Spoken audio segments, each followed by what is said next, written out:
Okay, let's see. We've got a microphone and we've got a camera. Hi, welcome to the 52 Miniatures live stream. I'm Alex. I hope you're doing well. It's Sunday. And the weather in Stockholm is pretty much just a ton of snow everywhere, which is fun, I guess, for November. I can see that there's lots of you here already. Great.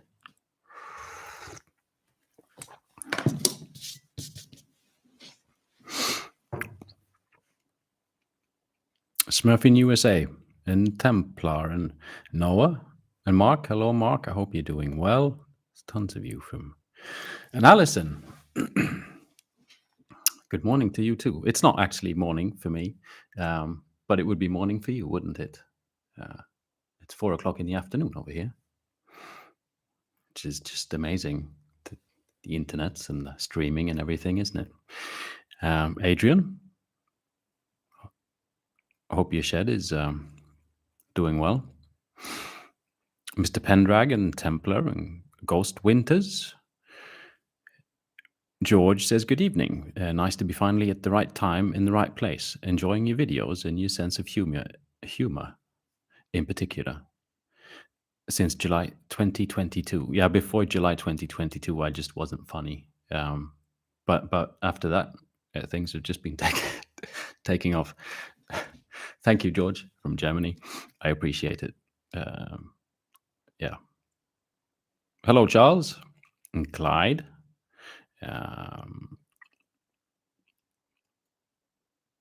And Jake. Kari from Iceland. I've been to Iceland for, the typical, I'm going to go to Iceland. So you just go to sort of Reykjavik and you find the nearest very small horse, just ride around in a field for like an hour, and then you go back, maybe dip a toe in one of those lagoon things, and then you fly home. Can't really say I've seen much of Iceland, but I did that thing. And you've still got green grass. I'm sure we're going to have green grass again on Wednesday or Thursday. The snow is going to be turned into rain, and the rain will consume and destroy whatever snow has been, puffed out. Mark from Montana says, hit the like button, please, and feed the YouTube gods, huh? I agree. Especially if you're watching this and it isn't live and you're actually now at the beginning of the stream and you're wondering, where is this going? Will this be worth another 2 hours of my life? And honestly, I can't really say yes or no to that question, but you can always press the like button, and the likelihood that this stream will become a better experience just multiplies.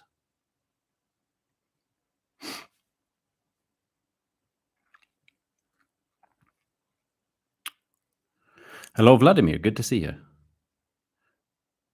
And Smurf in USA. Greetings from Germany.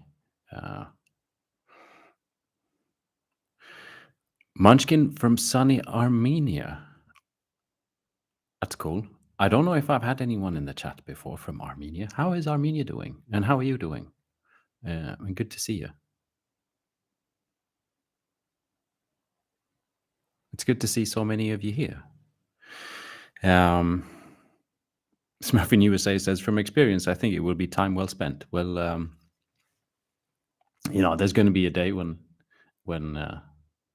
it isn't. Maybe. No, I don't know. Sorry, I should just be quiet now. I think no, that would be dumb. I shouldn't be quiet. Clyde says, I mean, you could always spend 2 hours doing manual labor, but this is much better. Sit down, drink some coffee, and give some likes. Yes, I actually spent the entire half of the day today doing manual labor, you could call it. I went snow racing. I don't know if you have snow racing with my son. It's a snow racer. It's basically a sled, but it's a bit more fancy, and you've got a steering wheel and stuff that not much really happens when you use it, but it looks kind of cool. And because of all the snow, we went out snow racing. So I did that for about 3 hours maybe. And the thing being, like, it's I don't know. It's essentially it's a lot of walking up a hill, pulling a heavy snow racer with the kid on it, and then you watch it go down, and then you go down and you put yeah. So I've been pulling a lot of things up a hill. It feels a bit like that. Who was that fellow? Was he Greek? A very long time ago, uh, got his eyes pecked out by ravens every day for eternity. It's kind of that feeling. You're just going up the hill, and then you're going up the hill again, and then you're going up the hill again, and yeah. But I had fun, sure.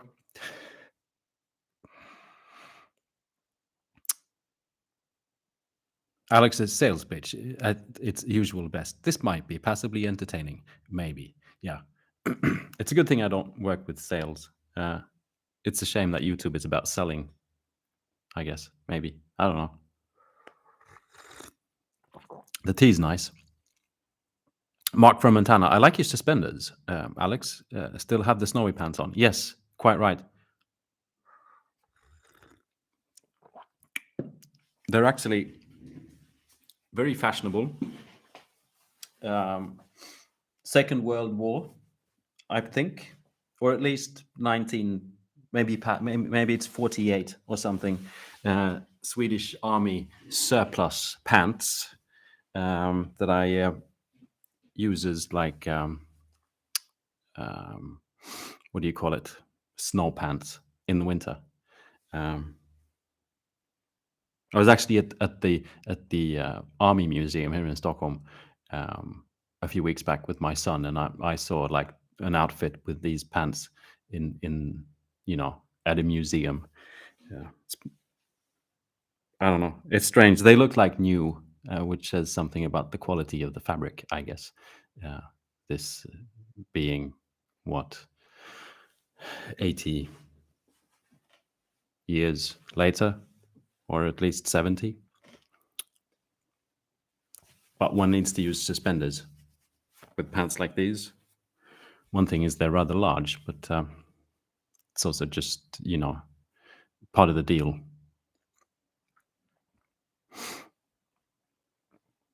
Smurf in USA says we hardly even have snow to begin with. I could do gravel racing with my sons. Yeah, I mean Stockholm in theory is really bad for getting snow. Usually it's just mush. At some point there has been snow, but as soon as it sees the city, it's like the snow comes down. It's like, oh look, it's Stockholm, and then it just turns itself into gray brown mush and like slaps you in the face with the it's usually what it's like. And then every now and again we have days like this when there's just so much of the white stuff it hasn't actually turned brown or gray yet, and everyone has lots of fun, but we get like not very many days like that. If one wants guaranteed snow, it should just maybe not be so close to the coast and maybe go up north for just a little bit, or just inland. Mainly away from the coast is a good idea.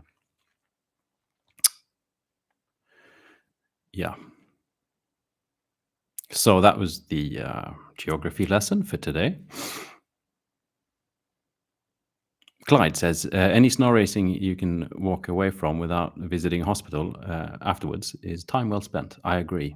I actually have a video, I think. I think it's the video when I got my 3D printer, when I go snow racing with my 3D printer. By the way, if you haven't watched the latest video published Thursday, this past Thursday, of me building a little diorama, if you haven't watched it, you should watch it. Because it's kind of sort of struggling a little bit, that video. And the video before that, it's sort of struggling a little bit. And the video before that was really struggling. And then the video before that was great. So, there's 55,000 subscribers. So, that merits for at least 55,000 views on a video. Shouldn't that's the maths, right? Syphilis, not syphilis. Syphilis was the guy with the ravens eating the eyes. Yeah.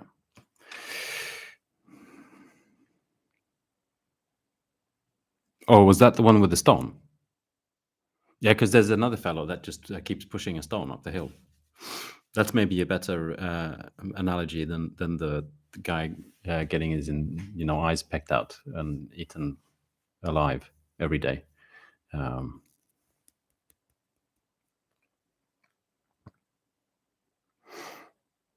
Prometheus got pecked on. There we go. Noah Wilson asks PG tips. I've actually no ran out, and it's not actually common here to get PG tips. You need to go to like either the English Shopee or some really sort of well-stocked supermarkets. Usually, maybe a bit out in the suburbs where you know there's people from the Commonwealth that have emigrated to this snowy country, and you can find PG tips sometimes. But it's nothing I can just buy at the local supermarket. So I've run out, and I haven't, you know, gone out of my way to get any. I wouldn't call it fresh, really, but buy another packet with more tea in it. Konstantinos says, "I'm afraid I can't read the acrylic, but it looks pretty."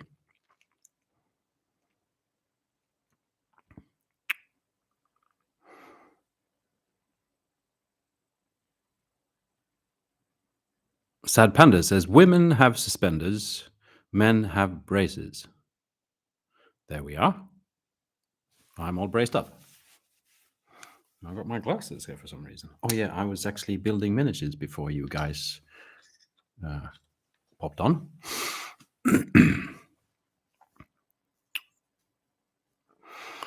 Stephen Rogers says, I think I've actually been to the Stockholm Army Museum. Long weekend trip many years ago. Remember spending more time on a big boat museum. Yes, the big boat museum is usually what you see when you come to Stockholm. It's called the Vasa, which was that was a bit of a fun story. Is essentially there was a king in Sweden. I think it was Gustav the Third. I think so. Gustav the Second, Gustav the Second Adolf, maybe. Anyway, there was a king. He was pretty good at the war thing, and he was trying to, this is like 1700 something, and there was the Catholics and the Protestants and the wars and all this stuff, and he was pretty good at the war thing. So he conquered quite a bit of like Poland and stuff, and anyway, the entire sort of inland sea of the Baltic Sea was, there was a lot of warfare going on around there, and so he wanted a really big, fancy ship that would just blast the bejeebus out of all the other ships. So he was like, "Let's just put more cannons. We just put more cannons on." No, it's not enough cannons. We need more cannons, and so they built this huge ship. Only they kind of got things wrong. So it only, they sort of, it's a pretty expensive venture. It's like probably, I guess, the equivalent of like going to the moon or something today. Not really, but maybe building a really expensive battleship. Anyway, I can't remember how far they actually got. 400 meters, 500 meters, and then all of a sudden, there was a little bit of wind, and the entire thing sort of went wonk. And then all the cannons went like crash out through the wrong side, and then the water came in, and the entire thing sank. Like just a few minutes after it was going out on its maiden voyage. And then lots of hundreds of years later, someone pulled this ship out of the water again and put it in a museum. And now they're just really trying to keep it from rotting. But it's very fascinating. It's a very large ship, and you can go into this huge building and look at this very old, large ship. It's probably a unique kind of an experience. It's not for me because I've been there since I was a kid, probably 10, 15 times since then. Doesn't feel unique to me, but probably feels unique to a lot of other people.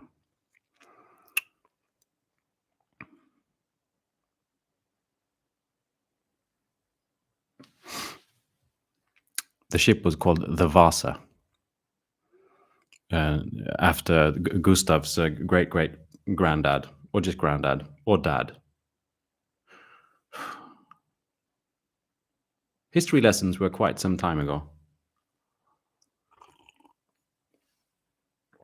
James Wright is asking, what on earth are we talking about? Well, I'm rambling about a very old ship that sank because someone went to a museum. Makes sense?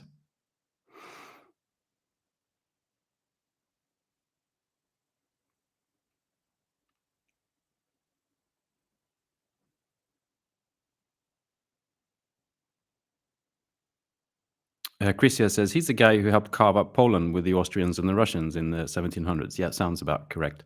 He got shot at a battle. Poltava? Maybe. Lutzen, the fog. Poltava was another one. That was later on. Sorry. I was called something. Lutzen was missed, and he was always the kind of king. He was always in front on his horse, charging, and it, it, it's just a matter of time before you charge into a bullet, really, and that's kind of what happened. You can actually go to the Stockholm Museum of like the armory, I guess you would call it. They have all the clothes there that he was wearing when he got shot. I think they even have the horse, only it's very fermented. No, I'm sorry. When you remove the skin and you put a fake horse and then you put the real skin on top of it, that kind of a thing, I think. Anyway, they've got his clothes at least with the blood stains and everything. It's pretty gruesome. Wookie says, hello from the rainy UK. I'm glad you're starting to talk about miniatures, Wookie, because this really derailed today. I think it's all the fresh air. I almost feel intoxicated, and all I've been drinking is tea. I think it's the fresh air. Hello from the rainy UK. What are your views on mini Warhammer, 15mm to 6mm? I'm just looking at starting some AOS in 15mm. I don't know what my views are. I think I would, as of right now, the only reason I could see like the point of it, and I'm not saying this as you shouldn't do it, but I mean for me, is just that things would become smaller, so that it doesn't take up as much space on the table. And as I play regular Age of Sigmar, I don't really have a problem with that. Really, I'm already set up to play a larger game. I think if I would want to play something that had smaller miniatures, it would be to go even more crazy, because say like a proper army with 30,000 people in it, only then you need really small miniatures, or it's going to take up huge amounts of space. For that reason, I see why I would want to play with smaller miniatures, just to really get that huge army feel and like the battlefield. Otherwise, I'm kind of happy with my 28 millimeter miniatures, but I guess that's because I'm already set up in it. Yeah, sounds fun though. What are you using? Like, I'm guessing then you're 3D printing your miniatures.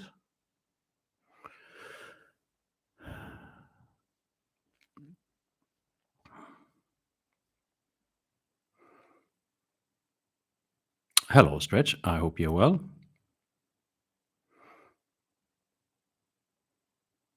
Teleport says, I have the same Snoozmumrik mug, which is this one. It's a lovely mug.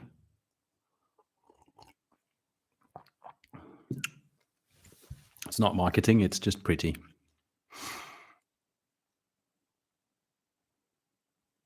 James Wright here says he plays Saga at 6mm. I've heard about Saga.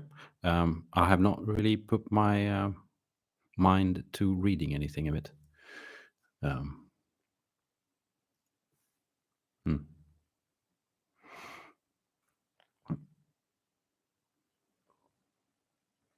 Jamie Mayer says capsized on its maiden voyage. I think the same happened to the Mary Rose in Portsmouth. Hello, Jamie. Yes, and it wasn't like way later on the maiden voyage. It was like, when they just cracked out the bottle of champagne. I don't know if they had champagne, mead, or whatever. Splash and goes out, and then it's like, blah, blah, blah, blah, blah. That was about it. It's actually rather cool, which is also a bit morbid, but obviously people died when it sank. A lot of people were rescued, but there was cannons rolling around, and this and that. And at the museum, they've actually, because they salvaged obviously the bodies of the people that died, and at the museum they've done when you rebuild the face, like if you just have the skull and then they add all these needles and then they add different layers, and all of a sudden you actually get the sort of real what that person would have looked like. And they've tried to figure out their stories and who they are, and so you can sort of see the actual crew, some of them, what they actually look like. Sort of, it's fascinating.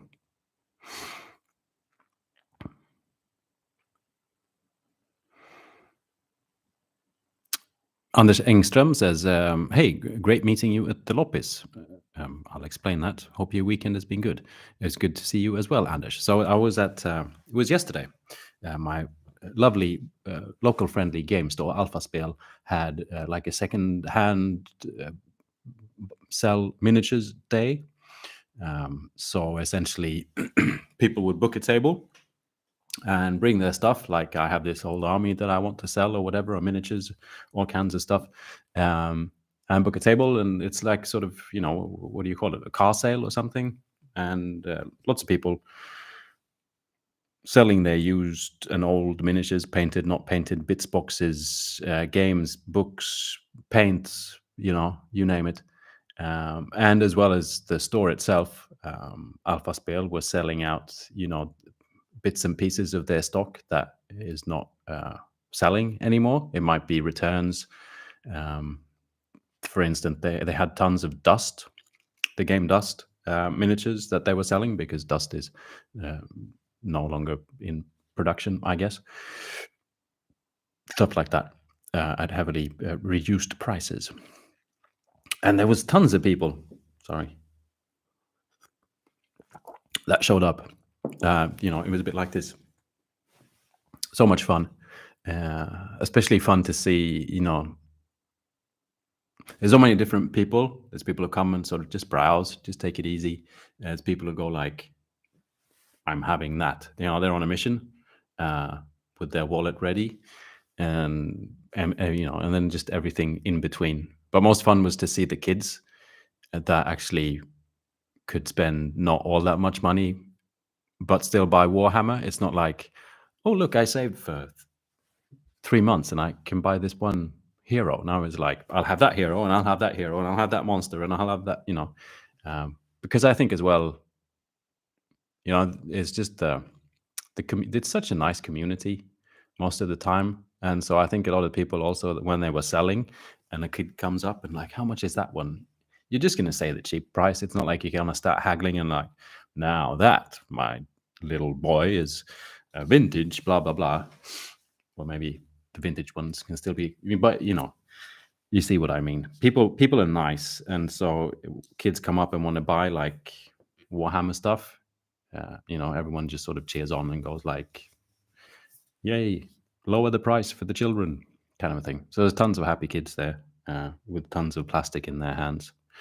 I actually bought some things as well. I'm going to move my little, which was also fun. I only bought things for the fun of it. This is from an old game called Warzone that does not exist anymore.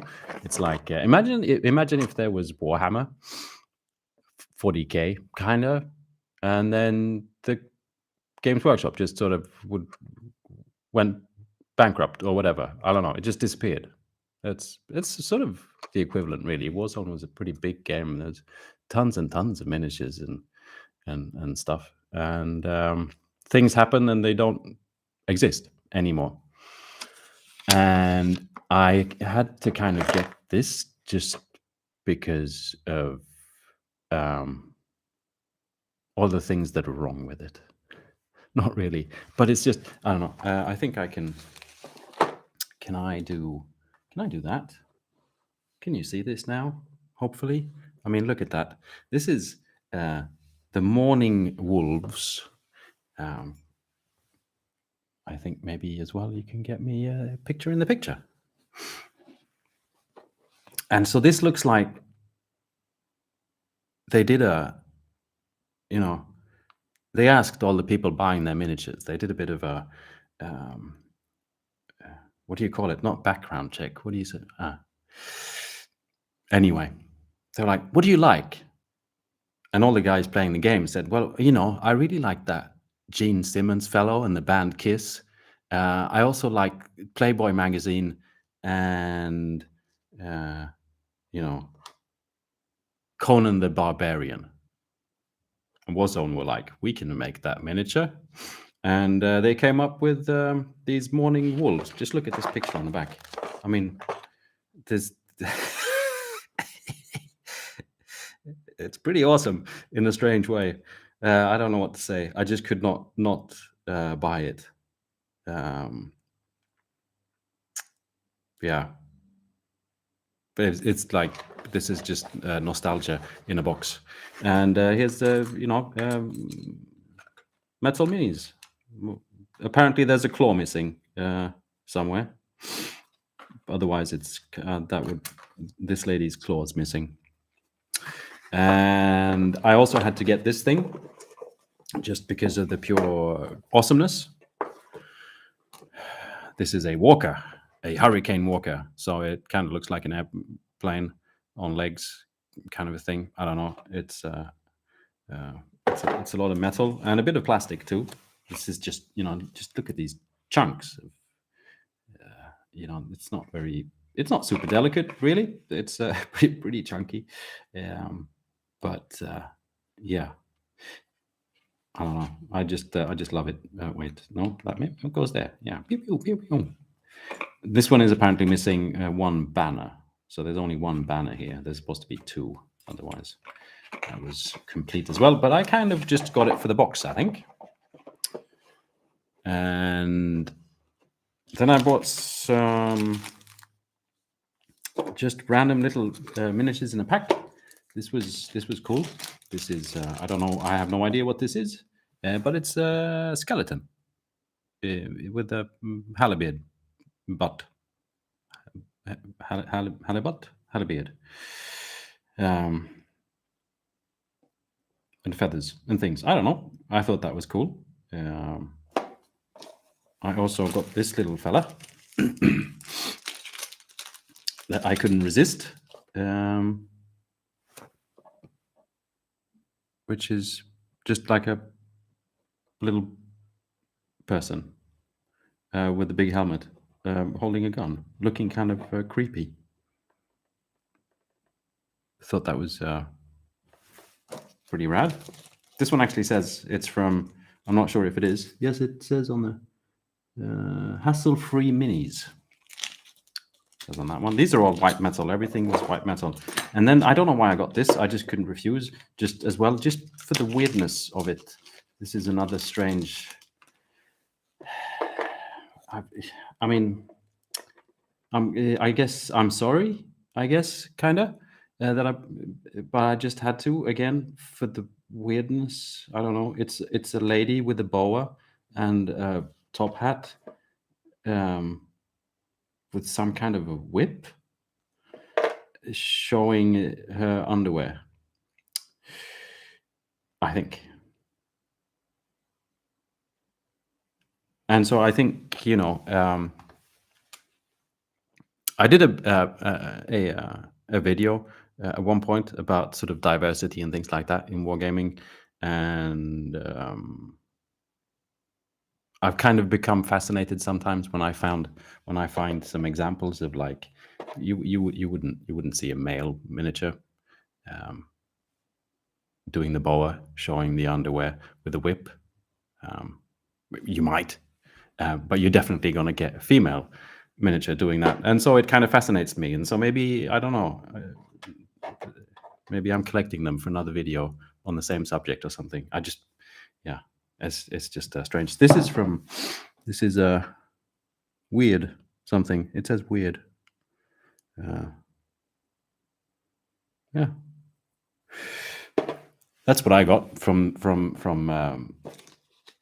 I actually bought all of them from the same seller, which is a guy called Alex as well, who actually works at Alpha Spell, but he was selling some of his private things, and so I guess the man has good taste.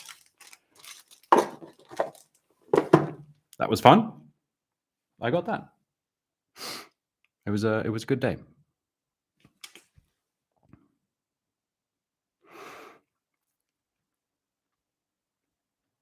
Let's see. Munchkin asks, "Have you tried painting?" I'm going to be way behind in the chat now, just because I've been, showing off my new toys. But that's just the way it is. Have you tried painting or playing BattleTech? No, I haven't. I've heard about it, not tried. Hello, Marcus Stratus. I hope you're doing well. Stretch says, "Yeah, Henry VIII did the same with the Mary Rose." Yeah, I think because they'd already built ships, and a lot of the ships weren't sinking. And I can't remember the story fully. I've been to the museum, but I think the king was kind of involved into the shipbuilding process, and you won't say no to the king apparently.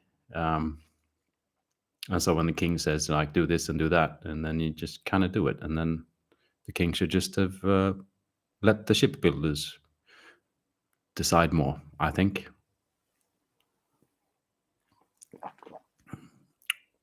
Thank you, James Wright, who says happy snowy Sunday from Canada. Happy snowy Sunday from Sweden.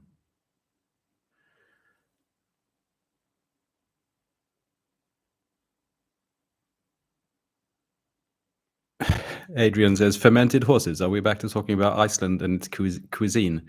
I think that's Norway and the fermented whales. Maybe they do that in Iceland as well. We just do fermented herrings. Yeah.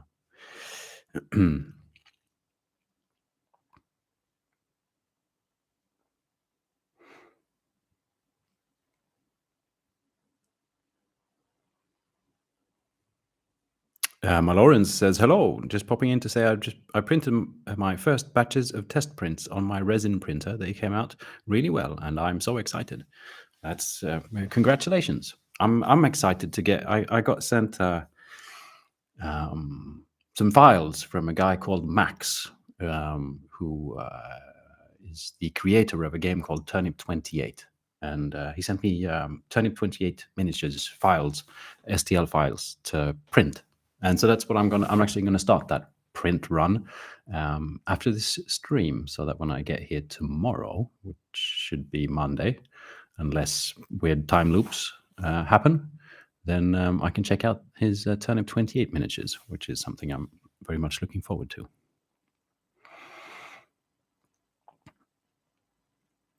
Meandering Shade says, good afternoon, folks. Is the entire UK rainy right now? It's absolutely pouring here in Yorkshire. I wouldn't know.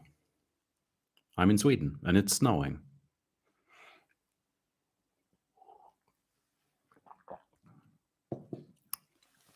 James Wright says, Forest Dragon Minis are the premier source for 10mm fantasy STLs. Other companies exist, but Forest Dragon is so accessible and good. Okay. Yeah, so it's STLs and you print them, because there's not all that many companies that make that smaller scale, I guess, as actually selling physical miniatures for fantasy gaming. I'm just assuming there's not tons, but that sort of, there's quite a few Napoleonic armies around at a small scale, but maybe not so many fantasy games. Is my assumptions correct?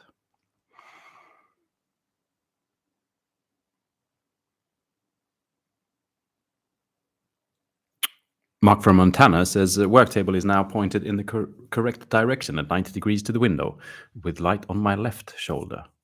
Did you switch it around then again, Mark? That's good. T. Lawrence now has gold trim on it. Mark is a patron, by the way.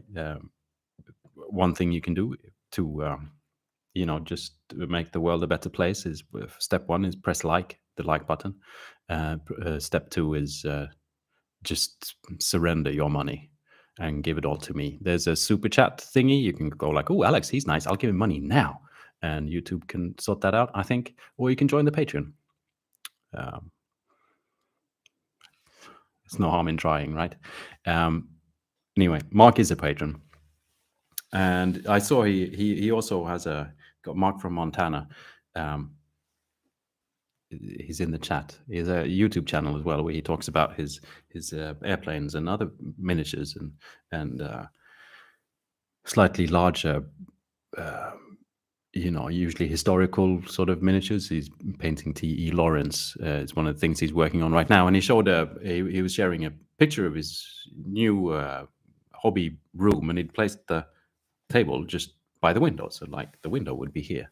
And I saw it, and I was like, "It's really nice, Mark. It's great because you can like look out, see things while you paint. But it's kind of annoying to just have all this light.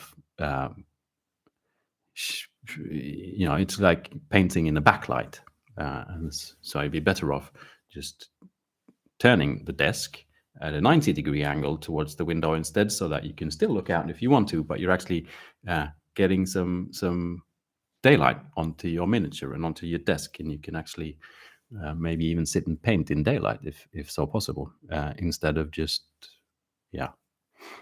And so Mark, who is a sensible fellow, is trying out and see how that goes. Enjoy the gym, James Wright.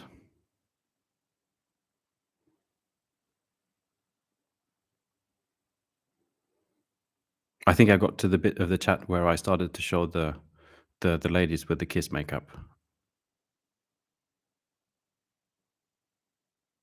Jamie Mayer says, "Wow, raw excess 80s teenage testosterone coming off that box art." Yeah, that's exactly. It's just fascinating. It's like it's a piece of history that I'm just glad that I can now call my own.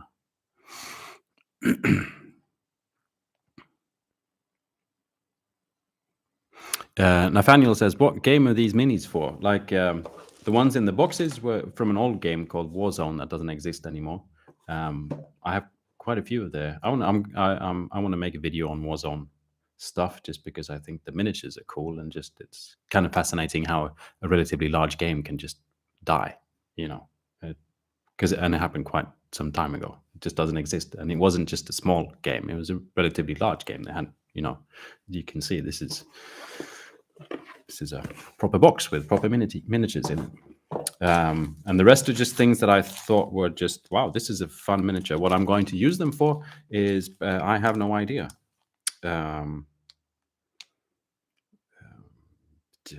Whatever turns up, this skeleton thing here might be good for a game like the Silver Bayonet. The little fella with the helmet and the gun could just be like for Stargrave, some weird part of my crew or anything like that. I don't think I'm going to maybe paint the space kiss ladies, Conan barbarianish ladies. Maybe one day, but not right now. Might do the Imperial Walker just for the fun of it if I'm going to make a video on Warzone at some point. But I have no excessive plan. I just,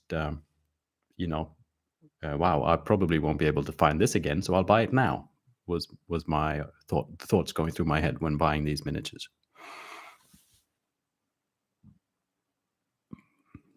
Clyde Dashing says, "Is that a weird mini?" Yes.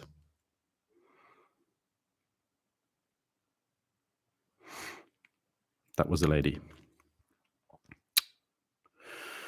with the boa. I'm trying to find my way in the chat here.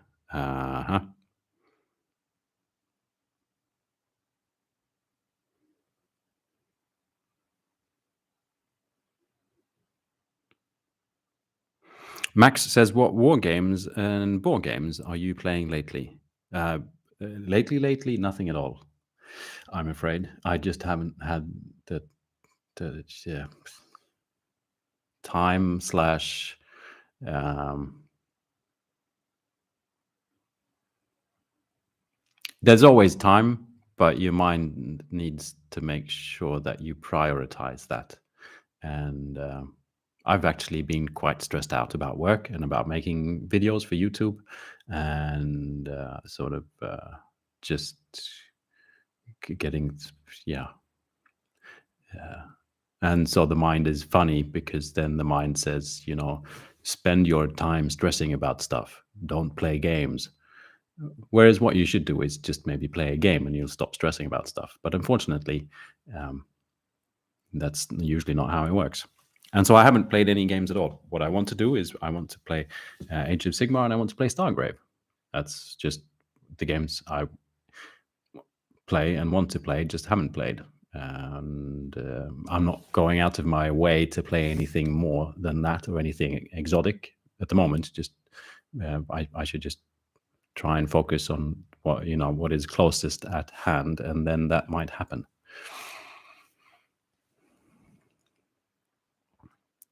Kari says we mostly ferment shark in Iceland. Yes, but there's a good reason for that, isn't it? Because isn't it? I think there's a good reason for fermenting shark, because sharks don't have like kidneys and livers and stuff, and so all the toxins that essentially, if we get a certain amount of toxins in our everyday consumption, and that goes out through the liver and the kidneys, and then we just pee it out, kind of a thing. Only sharks don't do that. They just keep it because they're like, well, um, I'm estimated to only live for this long, and that means I can just collect this amount of toxins in my body without dying. So that'll save me having to swim around with a liver. And so, like, shark meat is actually kind of toxic, but if you ferment it, that the fermentation process sort of kills some of those toxins, I think. Uh, I mean, you could try it at home, but that means you'd have to find a shark and then you'd have to try and ferment it. So I'd kind of like to see that, I guess. But please, read up on things beforehand, and please bear in mind that sharks tend to be like protected species and stuff, you know. Uh, but if you find an unprotected species, kind of a shark, and you desperately want to try this fermentation thing, I guess there's probably books on the subject, like cookbooks, how to, uh, 25 ways of fermenting your shark. I don't know. Ask Kari. He's from Iceland.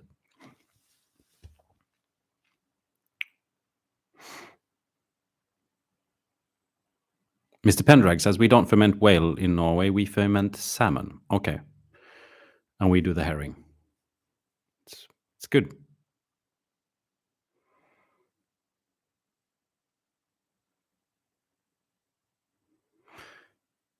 Trogdor says, building orc boys. Thanks from the depths of the Colorado mountains. You're welcome. I'm actually building these little fellas.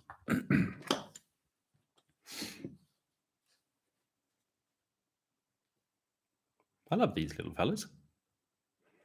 And I kind of forgot that I had these little fellas. So now I'm building these little fellas. And they're probably going to be in a video at some point.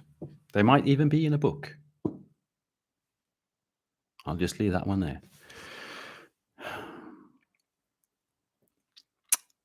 Nathaniel says, do you guys do, and there's weird letters and stuff, which I think is Danish, but is supposed to, in Swedish, say surströmming, which, yes, unfortunately we do. That's the fermented herring.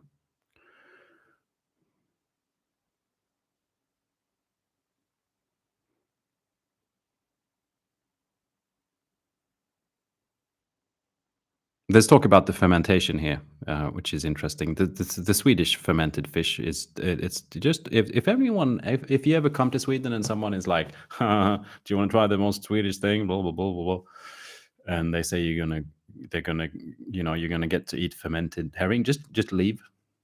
Just say I don't think I'm not enjoying this. Yeah, I won't enjoy this.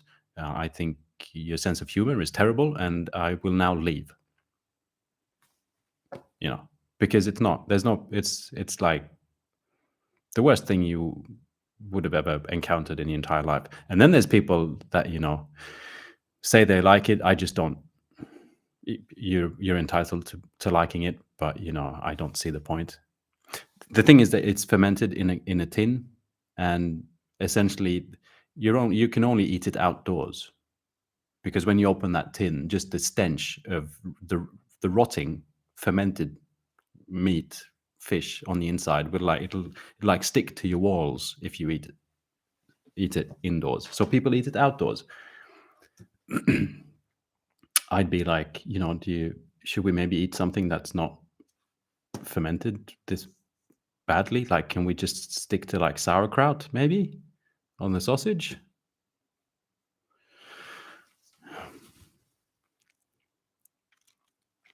Laura says, I love your video so much. You've taught me so much. Thank you for all your hard work. I greatly appreciate it. My pleasure, Laura. And I'm sorry for the rant about the fish. But no, thank you. I appreciate it. I appreciate that you let me know. Thank you.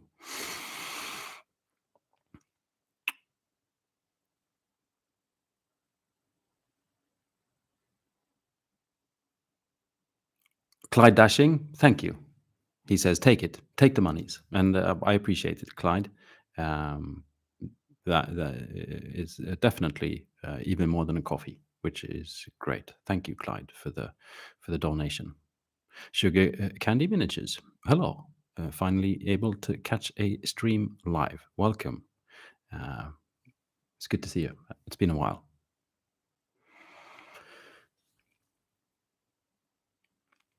Konstantinos says, how about organizing a workshop paint miniature weekend over there? I would certainly join. Yeah. I mean, I've for oh, darn, that's super glue. So that computer stuck to that desk. No, I'm just kidding. I've for quite some time been trying to plan holding a workshop here at Alpha Spel, which would mainly be at first, you know, probably targeted towards a Swedish audience. Nothing that says it can't be people from outside of Sweden. It's just a matter of language, which is fine for me. And I saw that as sort of like I want to do these workshops so I can just practice holding a workshop, kind of a thing, and then I could try have like a concept that I could expand. I could even maybe sell. Yes, I have a workshop. This is what the workshop is about. Do you have a convention in Germany? I can hold my workshop there or whatever. The problem is I haven't actually done the first workshop. I haven't even. There's like 3 sentences on a Google Docs that says like I should be holding a workshop. What the heck is it going to be about? Question mark. Now I sort of tried. I think I've narrowed it down to what it's going to be. I just need to I still need to plan it. It still needs to be sort of like in after breakfast, this is what we're going to do. After lunch, this is what we're going to do. Day 2, this is what because otherwise it'll just turn into one big mess. And so after I've done that, then I can maybe start to think about expanding the whole workshop thing, but not yet, not yet. This year has been a bit different for me, and so it's like my mind is still thinking that I'm capable of doing what I usually do, but I haven't really been capable of doing that, and so I plan tons of things, and they just stay in the not even getting planned stages. Patricio says there was a recent attempt at bringing Warzone back recently on Kickstarter, but it didn't take off. No, I saw that, and I can understand why it didn't take off, because I think someone just sort of bought the logo. They bought the concept, and there was no soul put into it. I'm sorry if someone working on that Kickstarter did put their soul into it, but I saw the miniatures, and it was like meh.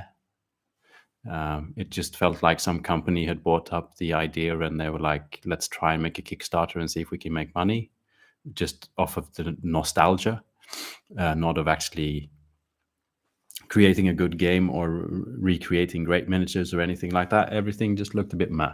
Uh, I think the one maybe the people pulled in were, just for nostalgic reasons. And I think you have to put a bit more into things than that, I guess. That was my how I saw it.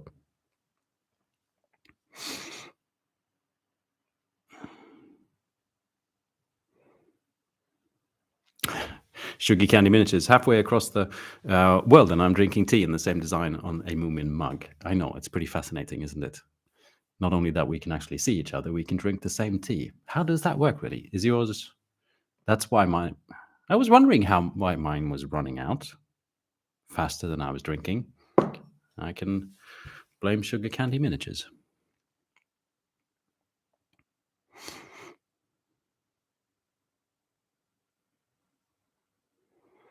Patricio says there was a Resurrection minis by Protos were actually not bad at all, in my honest opinion. Well, I thought they were a bit boring, honestly. Just compared to, like, all the old stuff has that old vintage sort of charm, and I thought these were more like, sure, I could use them for stuff, but there was nothing like wow. But this is my personal opinion. Yeah. Yeah.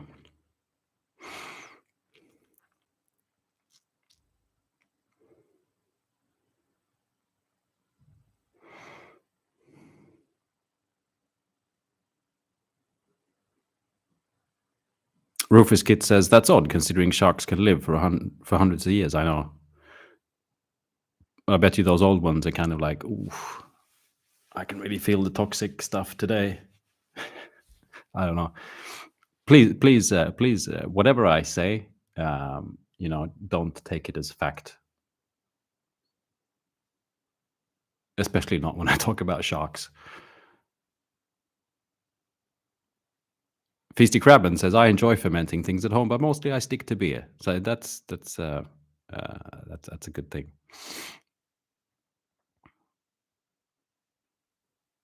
Hello, Michael Cohen. I hope you're doing well. I'm fine. Iron Miniature says, I'm loving your small dioramas lately. The storytelling is fantastic. All from a simple question, what if? Yes, I'm enjoying them as well, honestly. I really like building small dioramas. The little potential of creating a story, and the fact that is like, yeah, I don't know. It's a lot more fun to look at afterwards as well than, like, even if I paint a miniature that I'm like, man, that's it. That turned out very nice. I don't actually ever think I would display them all that much at home or something like that. It doesn't. I don't know why. I just that's not me. But these little dioramas, I can see myself having, like, oh, look, there's a couple of my little dioramas. It feels a lot more interesting to look at, I think. Whereas when it's just a miniature, it's more like, oh, look, here's something I can play a game with. But yeah, that's just me.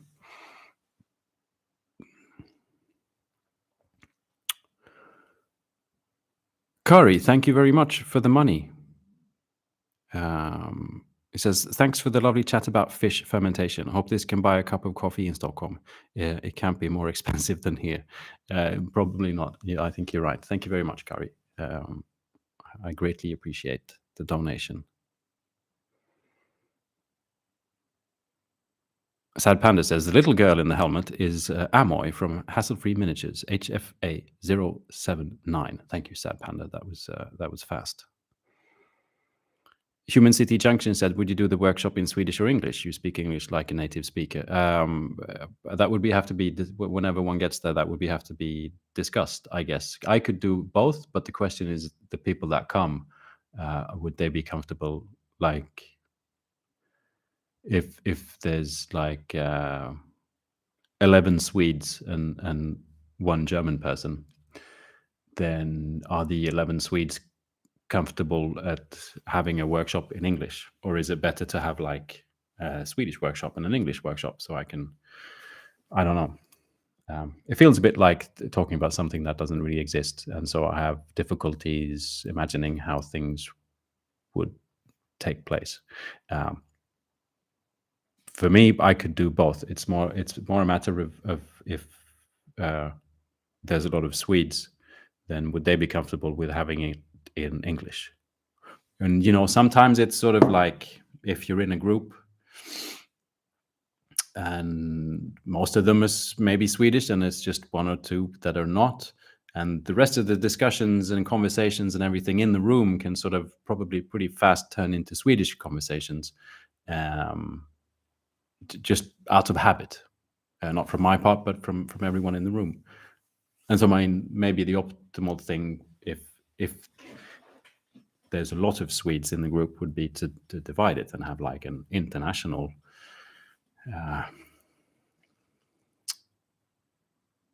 workshop and a Swedish workshop. I don't know.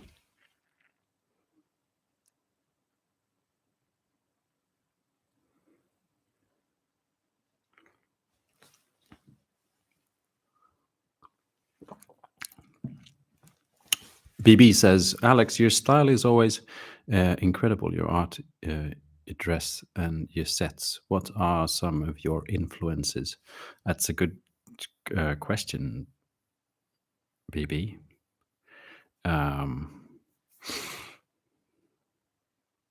I think when I paint, that the inspiration can come from different. Quite often, if I'm going to paint something, I try and find inspiration for that project in particular. Right now, I'm painting something, and the inspiration is from a picture in a book that's called Great American Ads from the 50s. That I just happened to have at home, and I was just looking through it, and I saw a picture, and I just liked the colors in that picture, not what the picture is in. And sometimes it can be from other types of art as well. Sometimes it's, I guess a lot of the time, inspiration of how I paint can come from art, painted art, like on canvas.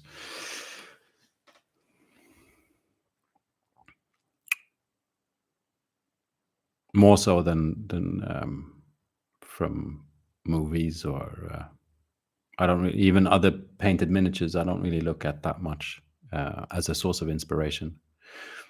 A lot of my inspiration comes from books, from reading, because if a scene or a person or something like that is described in a book, or a color or a smell or whatever, that sort of filters. It's just words. There's no actual pictures, and there's no actual smells, and there's no actual sounds, and so that all filters through my brain and gets tainted by my brain. So that's a sort of inspiration, but it also turns into my own interpretation of what is written. And I find that pretty good as inspiration for color schemes, because they become a little bit more of my own when they just come from a written word and not from an actual picture, or something that actually has the colors in there. So yeah, books is a big thing.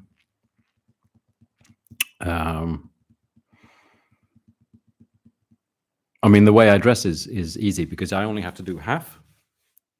So I just have to concentrate on dressing well, like 50% of me. Just kidding. I don't know. I don't really think much about my clothes, really. They just happen.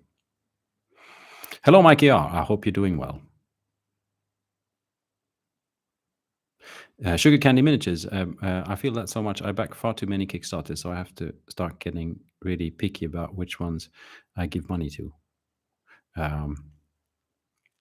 I think I jumped into a bit of a internal discussion there, but I actually backed a Kickstarter. I want to show you a Kickstarter I backed. I wonder if I can I share this screen somehow? No, wait, that's no way to. How do I get? I want a big picture. Full screen, please. View. Enter full screen. And if I press that button, I think you should be able to see my screen. And this is a Kickstarter I just backed called HF Minis Galactic Universe Kickstarter. It was shared on the Discord that we have, which is the 52 Miniatures patrons. We get to share a Discord with each other and occasionally with me as well. I'm there quite a lot. And this was shared there, and I thought this was pretty cool because they're all sort of hand sculpted, and then you get a white metal or a resin miniature when it's done. And I thought they were kind of cool. Look, this is Dana Howell with a power armor, and I don't know who that is, but he's kind of cool. Love this one. The professor, the prof. And yeah, so as a Kickstarter, when sort of more backers, then things are unlocked and more miniatures get unlocked. Check this one out. It's standing on its hand, like upside down. I thought there were tons of fun things. Mikey, hello, Mikey. I mean, look at that pup. First sort of Stargrave style games. So I just kind of had to back it, and so that was fun. And I think I pledged to buy 6 miniatures or something like that, which is that's enough. Looking forward to it. Adventures in Crafting says, you inspired me to make a diorama that I'm pretty happy with, and I'm glad to hear it. Mikey R says, when do we get to see an Imperial Space Marine mowing down a deck full of Federation red shirts? Well, I think I know what my next one's going to be. I just kind of decide one at a time. And that one's going to be a bit more political, I'm afraid, in Warhammer 40k terms, because I just kind of have to. And then we'll see. I'm enjoying doing the little Space Marine dioramas, that's for sure. Whoa, my chat just jumped all over the place. 3D Foundry says, oh, I can see some Warzone miniatures on your desk. Is that your next project? Now, I was talking about these earlier, actually. I got these on a second-hand kind of doodah yesterday at Alpha Spell. And I've been buying Warzone miniatures in the past as well for nostalgic reasons. And the nostalgia is still there, so I keep on buying the miniatures. And I might make a video on it just because I think, it's an interesting sort of concept. The miniatures are cool. The books, I have some of the books as well. And, the art is really cool. There was tons of different, like there was the game with the miniatures. There was also a card game called Doom Trooper that I played as a kid. And there was a lot of stuff. And then, it just went away, which is kind of fascinating. It's kind of like we would be in the late 90s and Warhammer would just disappear because they weren't making any money, or someone bought the company and then didn't run the company correctly and everything around, and then it's just gone, and Warhammer would just have disappeared. It's kind of that. Yeah, it's just fascinating.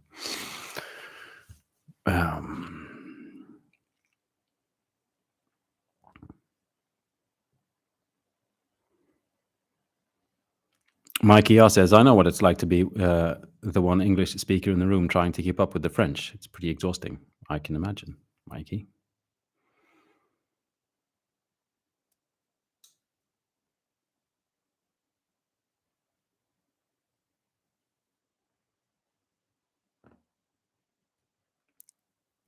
Marcus Stratus says HF equals hassle-free. Yes, you're quite right. As in this one as well, right? Yeah, that's a producer well worth checking out. I reckon hassle-free miniatures.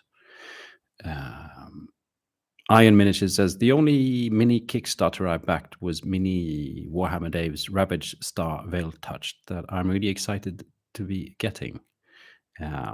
It's what started me down the path of mini painting. Well, that's pretty cool. Yes, I've held some in my hand, but they've only been the resin prints, um, like 3D prints, because I made some videos with the veil touched miniatures. And I believe Dave now has, it's they've he. I think I saw on Instagram he was actually holding like, wow, this is actually one of the miniatures in the PVC plastic that they're going to be released in.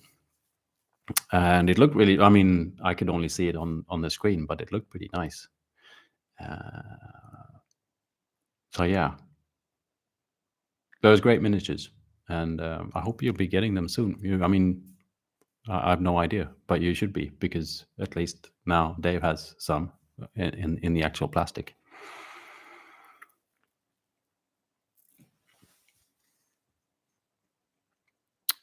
There was also some other news, I believe, that I wanted to share. Oh yeah, back to the screen thing. This was actually a person that reached out to me, and enter full screen. Press the button. Sent me an email, and it was like, "Can I send you one of my products? I've developed something called a drop dripper, which is, if you look at the images, you can. It's essentially like a thingy where you put your Citadel pot up there, and you put your regular dropper bottle down there, and you just let it. You don't really have to do much. It takes care of business, and so you can buy the drop dripper, and yeah. And I thought I was like, "Oh, that's pretty smart," but I was like, I don't have any Citadel paints. I'm sorry, so you don't need to send me one, because I don't really buy Citadel paints. But I still thought it was a pretty fun thing, and so I wanted to share it. Not sponsored or anything. I just thought it was a fun thing. And then there was another thing that I saw, which was this thing. I know nothing. All I know is this is one of the coolest miniatures I've seen in a while. It also looks very spiky, like it's going to hurt trying to put it together, kind of a spiky, and but yeah. Congratulations, Games Workshop, in creating such a wonderful beast, right? That's what I thought, anyway.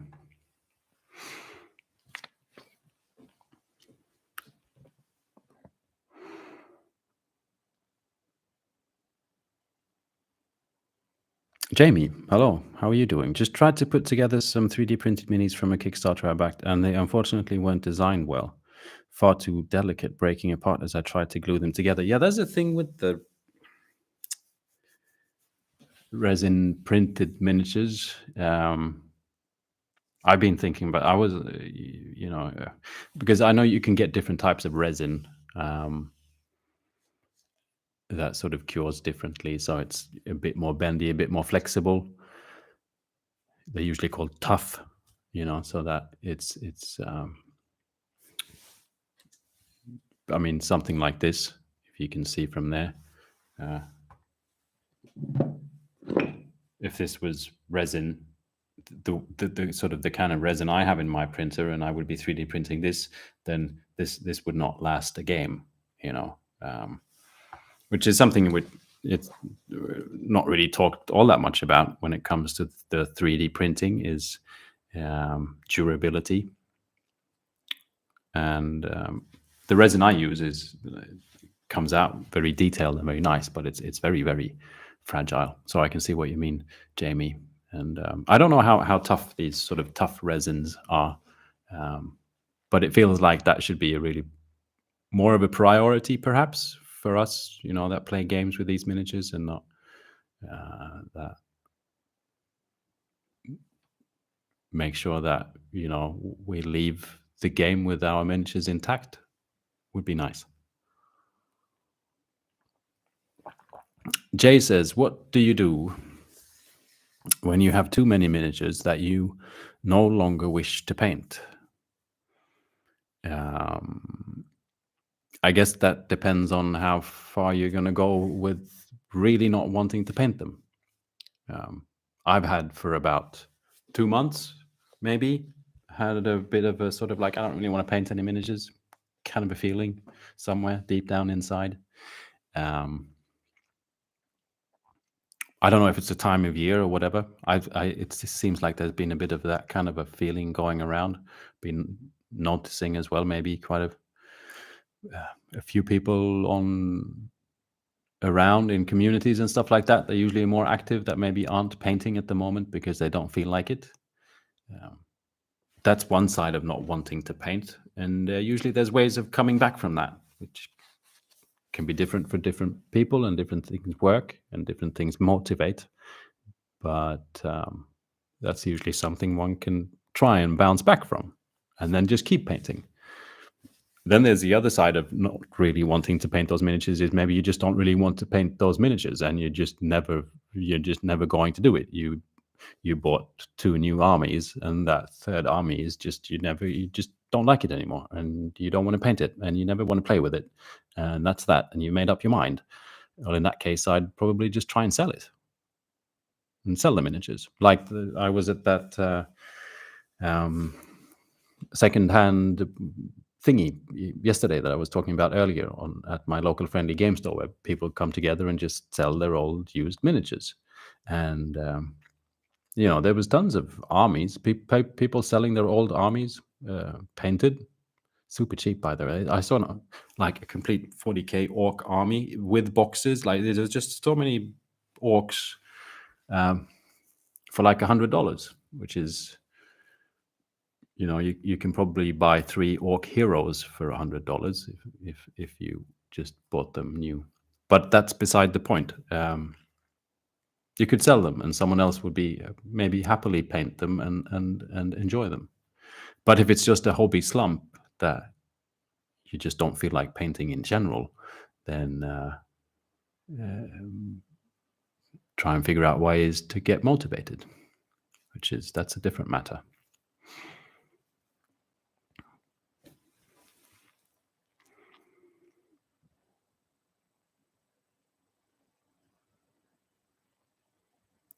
Jamie says, "Oh, that's cool and useful. I've got dropper bottles and Citadel paints and no energy to combine the two." Yeah, I'll make sure when the streams are over to link the dropper bottle thing in the comments section. No, not in the comments section. In the description section of this video, live chat, YouTube thingy.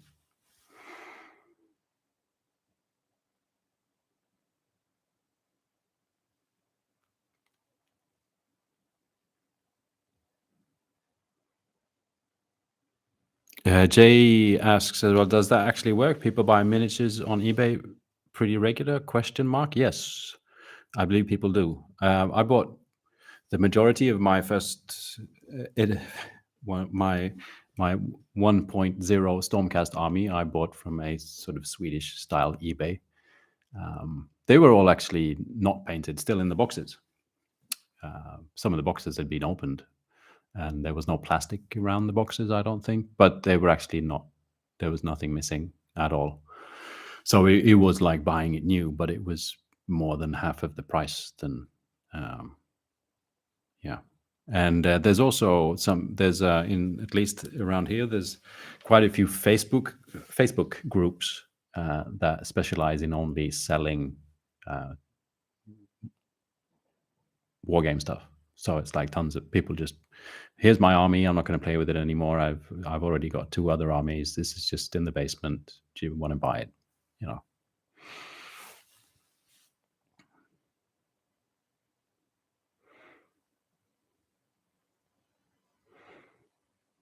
Good to hear you're okay, Jamie.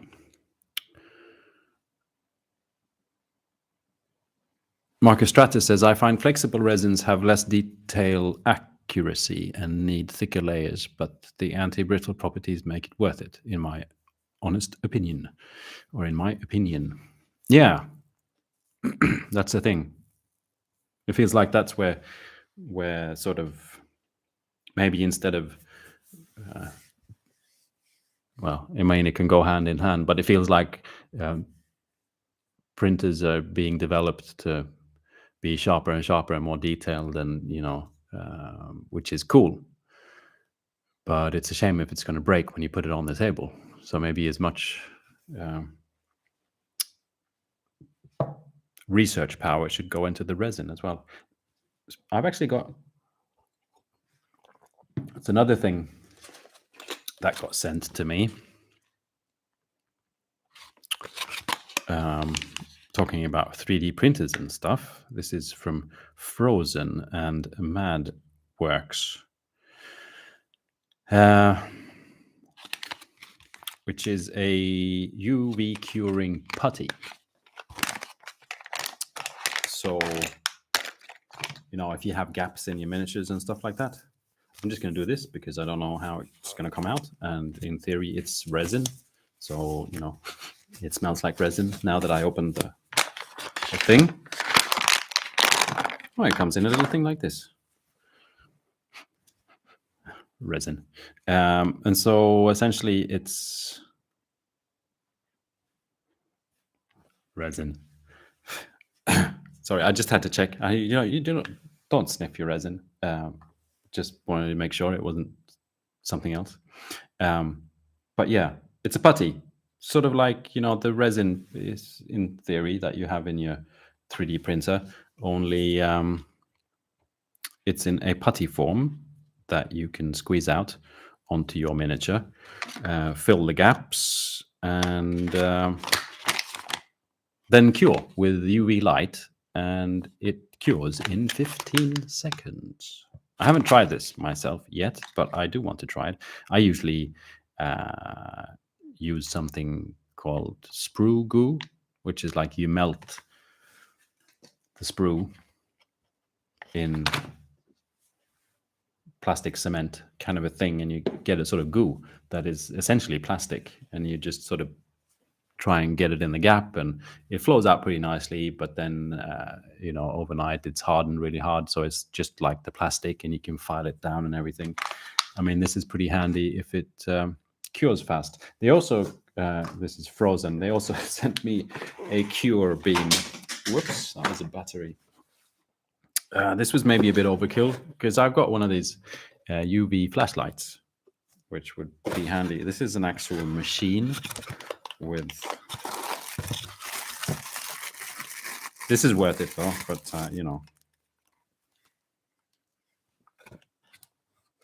I think it's just because of the awesome power of what's in here. We need one of these things. But no, it's an actual machine. It looks like this, that you need to plug into a thing and then connect the thing to channel 1 and then press channel 1 on, and then there should be a UV light shining and you can cure your thingy. And it looks very nice and elaborate and fancy. And it's probably great if you're going to cure lots of times, because there's actually 2 of these as well. So I can cure on both channel 1 and channel 2 at the same time. And there's a timer and everything. But flashlight is kind of fine as well. Everything's very yellow at the moment. But so that was pretty cool. But I was, I was maybe more excited about the putty, because this could potentially be pretty handy. And so I definitely want to try that and see how that works out. And yeah, it's going to be fun. Get rid of that.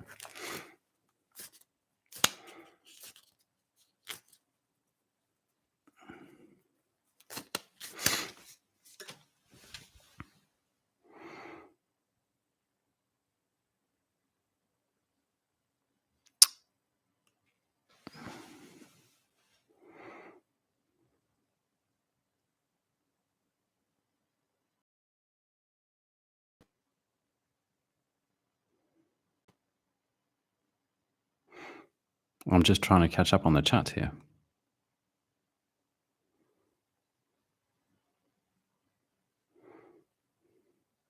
There's lots of things going on in the chat, but Jay says, "How do we send you stuff, Alex?" That's a good question. Write me an email, and I can give you an address. There's an email. I think on the about about thing on the YouTube channel. There's an email address there.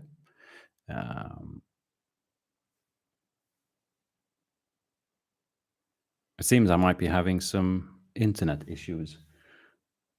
I'm not sure. No sound. Well, there should be sound.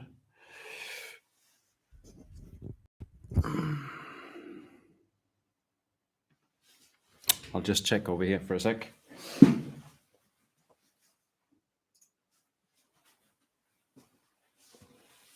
Yeah, there should be sound. You're fine. My screen just keeps on. There's that eternal just going round thing, but there's the chat's running, so I'll just leave it. Anyway, yeah. Sorry, I got a bit like technical issues. But Jay, yeah, just send me a message, a text, an email, and we'll sort it out.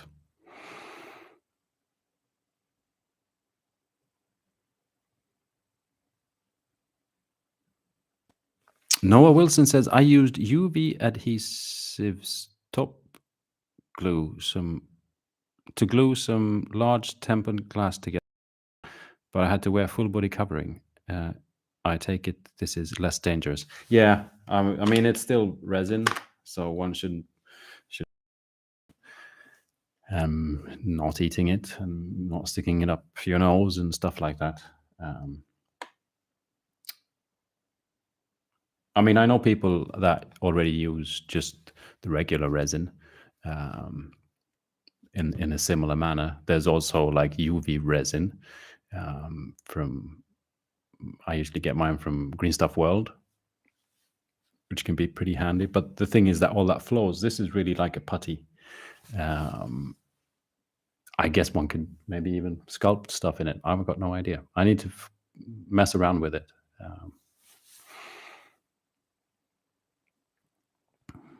Adventures in Crafting says, Alex always manages to look so dapper in his videos, even if he's wearing 80-year-old pants. Well, thank you. It's the lighting.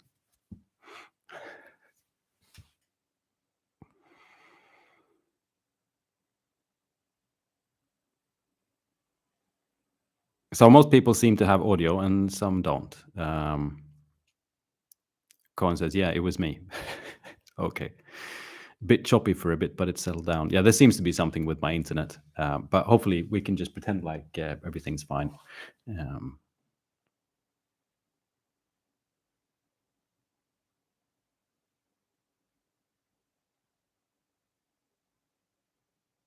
Mikey R says you got 1970s internet. Oh, that was to Jamie. Jay says Sprugu and Milliput is all you need for gap filling. I kind of agree. That's what I use. But there's no point in being, it's always interesting to try things, not be too stuck in one's ways. I sometimes, I guess it can be a bit different for me as well. Sometimes I really need or want to have things that I can work kind of fast with. Because sometimes I have like, okay, today I need to film this bit for a video. And I keep working and all of a sudden I realize like, wait, I forgot to fill the gaps in the miniature. And so then I can use like Milliput or Sprugu, and sure, it doesn't take all day to dry, but it can take an hour or two for it to like cure fully. And then I sit there and 2 hours of my working day has sort of, disappeared a little bit. And if to have a quicker option is nice to have up one's sleeve if that would happen. Usually, when I just sit at home and do regular hobbying, and I'm like just gluing miniatures together, I'll just, as you say, use sprue glue, and then when I come back to it, which can be a couple of days later, in like real hobby land and not the sort of I'm a YouTuber hobby land, then obviously there's time is not that important because we have more hours a day to let things cure than we have hobby time, really.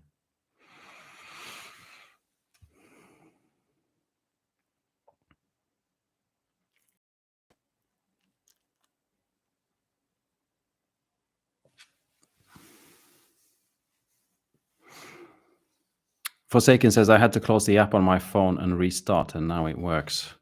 That's good. Maybe it was a YouTube thing then.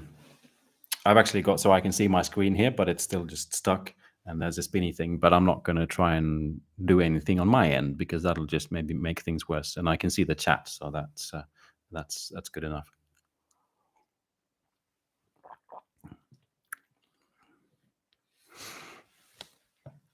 Princess Damien, how are you doing, by the way, says, I found a fantastic method for dealing with gaps in minis. I ignore them. That's a nice way of going too as well. It's like beyond not drilling the barrel gun thing. It's like the next step is just like, I don't drill my barrels. I don't even fill the regular gaps. I think that wasn't there something else I wanted to... I don't think so. There was something else I wanted to share. Oh, yeah. There's another... we were talking about that other... what were they called? Hassle-free minis. This was something that I think it was Jamie who's in the chat as well, who was a patron. He shared this, and I thought there was just some great stuff. This is going to be very old school, I guess, sort of not very modern style sculpting. A company called Bad Squiddo Games that I wanted to share with you. One reason is just some of these fantastic things like this. Like why wouldn't you not get this miniature? Frankenstein, or tons of things. But one of the main reasons why I kind of enjoyed this, apart from like, there's just, I mean, yeah, whenever you need trader cats, this is where you get them. But I've had conversations with viewers and subscribers and patrons and stuff like that. I was brushing in on that earlier when regarding these ladies here, which is like, sometimes there's people out there who have children and they have daughters, and they're like, I don't really know where to get female miniatures that my daughters can game with that aren't like that don't look like this. And these I found some pretty cool things here at the Bad Squiddo Games. Like even if we use the word Amazon here, it's like, check these out. It's just like two women fighting kind of a thing. There's tons of female miniatures that are not overly sort of showing legs and bosoms and all that kind of stuff. So I wanted to just give you a bit of a tip when it comes to to those people that I talked to at some point that were saying these things like, where do I just get regular women miniatures that just look like regular women going about their business, chopping heads off? Um, then this is a place for you to find miniatures. Tons of fun stuff. And for those of you that don't really give a carrots behind about that kind of stuff, then there's still tons of fun things. Like, I mean, why wouldn't you not buy this miniature? You know, that's a pretty good tip, I reckon. Thank you. I think it was Jamie who shared that on the 52 Miniatures Discord.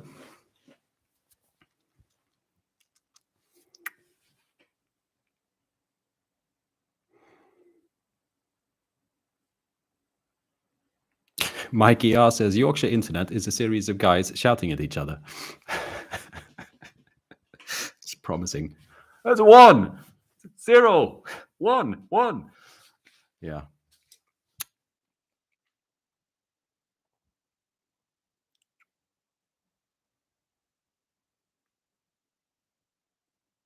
Gary Jensen says, I just used both on some Adeptus something or the other terrain. I sanded it to missed something here. What was it you were using, Gary? The sprue goo?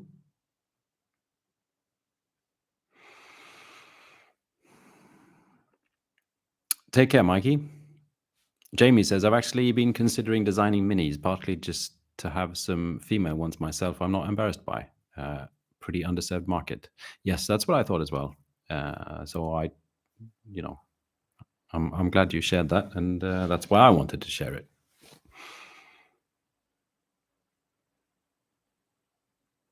And Marcus Stratus says, and don't forget to like the live stream. This is very true. It's one of those things with YouTube is that if you don't like the stream, you should not watch it, obviously. But if you don't press the like button, then YouTube doesn't really help to share the fact that there is a live stream at the moment, and it might even, on occasion, quite often, even people that subscribe to the channel don't see that I'm live because YouTube is like, nah, no one's watching. This is not interesting. No one needs to know. But as soon as you start to like type things in the comments and press the thumbs up, all of a sudden YouTube is like, oh, maybe we should tell the other people that actually subscribe to his channel that he's live right now. YouTube rant of the day is over.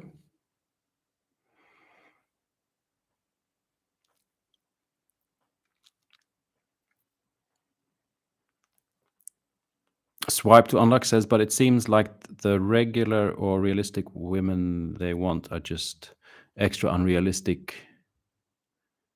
Yugo women. I prefer the better looking women, but each to their own. I guess I didn't really get that one. Swipe to the unlock. But I think better looking women is maybe up to each and their own to decide whatever that is. And especially maybe for the women themselves to decide and not a man like me. I don't know.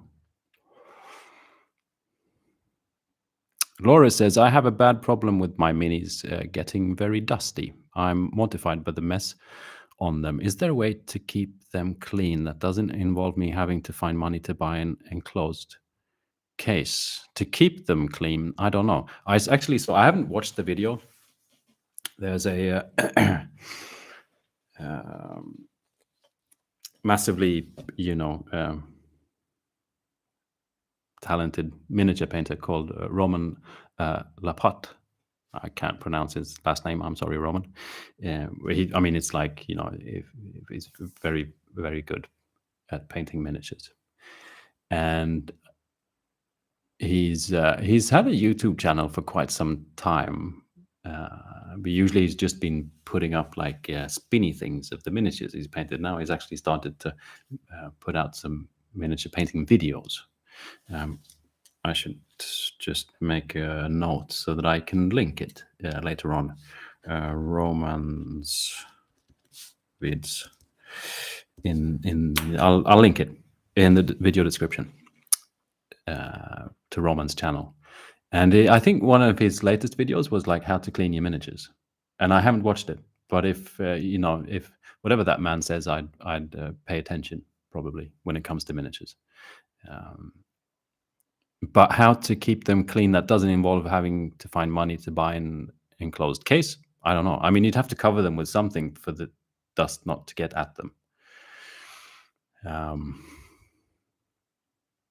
So maybe to find a cheap enclosed case that doesn't involve spending much money, like a second-hand used one. I don't know.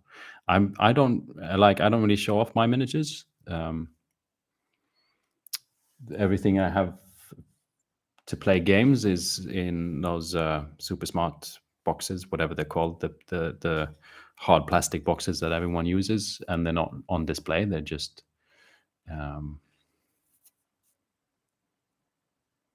maybe that's where we should start. Is do you want them on display, or do you just want? Is it for gaming? Because I have these. Excuse me for just 1 second, and you can check out my pants.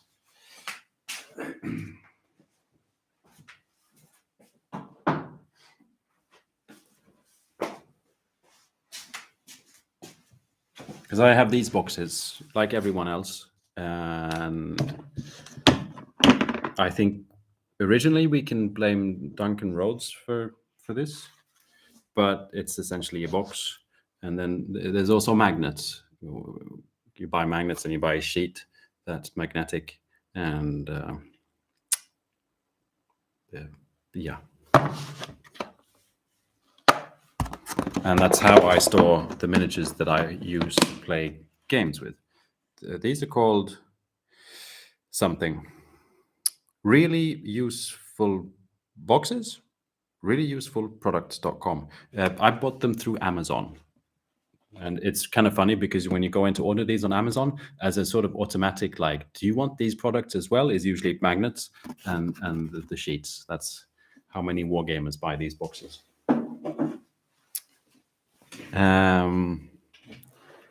That's how I store them, mainly because it's a practical way to store miniatures, but also they don't get dusty.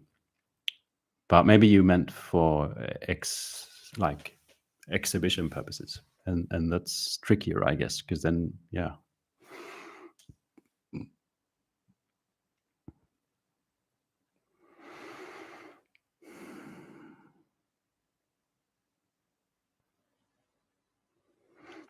Henrik Collins says, check out Spellcrow. They have some nice female miniatures, plus very cool old school look. Easy to paint as well. Thank you for the tip, Henrik.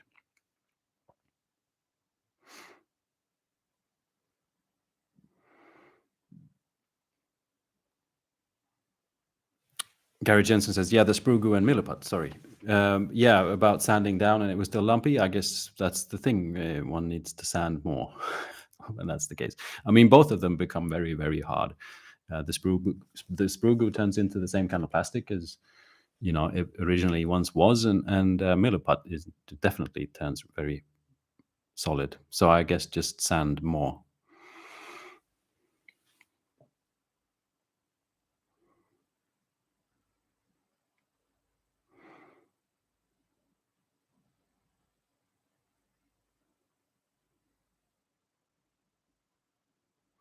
Laura says, I don't want to put them in containers. They're just on display. I don't play games with them. I see. Yeah, I wouldn't know. I mean, you'd need to have them enclosed in something, otherwise they'll get dust on them. That's just the fact of dust. So yeah.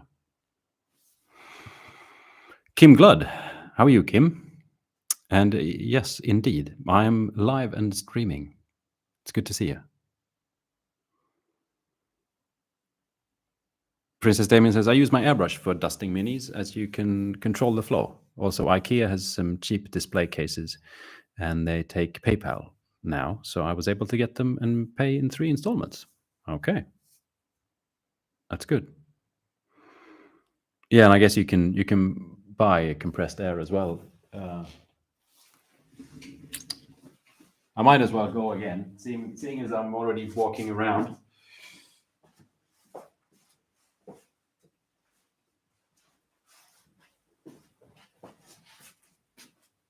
I mean, I guess be a bit careful with the trigger, but there's always compressed air to buy. In a shape like this, you don't actually need to have an airbrush. Just don't maybe press too hard. You can usually find this kind of stuff for like I need places that sell computer things. Like, I'm just gonna clean electrical gear. Whoa, that was dusty. That kind of a shop.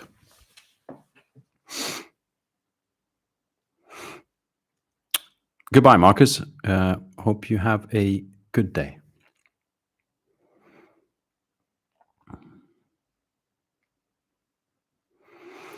Jamie Myers says, Restorage. The ancients, historical players, use cardboard box folder file things and line them with metallic magnetic paper as a cheaper alternative to really useful boxes. Yeah, that's a good idea.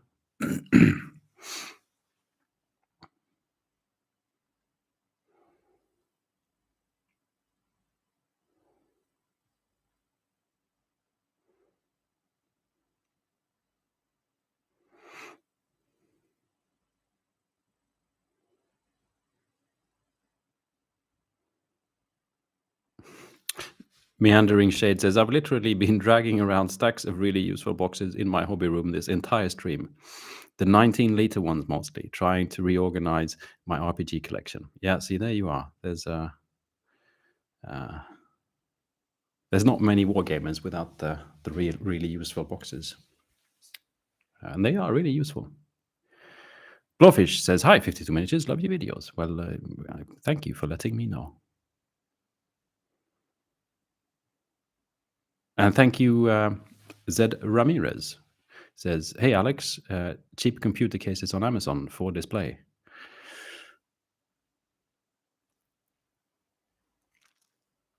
Oh, you mean like big computers, not small computers like this one, the big ones, like the one I've got over there, that you're supposed to put all the components in that actually turns it into a computer, but you can buy ones that are see-through and therefore becomes a cabinet. Is that what you mean, Ramirez? By the way, thank you for the money. I appreciate it. Clyde Dashing says, how does your Stargrave progress? It's actually happening. I'm actually painting the miniatures. Well, thanks to my patrons. I started up a thing on the Discord. There's a 52 Miniatures Discord channel for the patrons. And I started up a channel which was basically help Alex paint his Stargrave crew. And so patrons, I post a picture of a miniature that's not painted, and patrons get to write the story of that miniature. And I read the stories and I go like, ooh, this sounds like it would be green or whatever. It kind of helps because I've had that's usually how I do, is I come up with a story for a miniature, and then that helps me sort of come up with a color scheme. Only for some reason with this Stargrave crew, I've had difficulties coming up with this individual stories for the miniatures. That the story for the crew is that these the crew are all escapees from a prison or a prison colony somewhere in space, and they managed to escape from this prison, and they're kind of stuck together.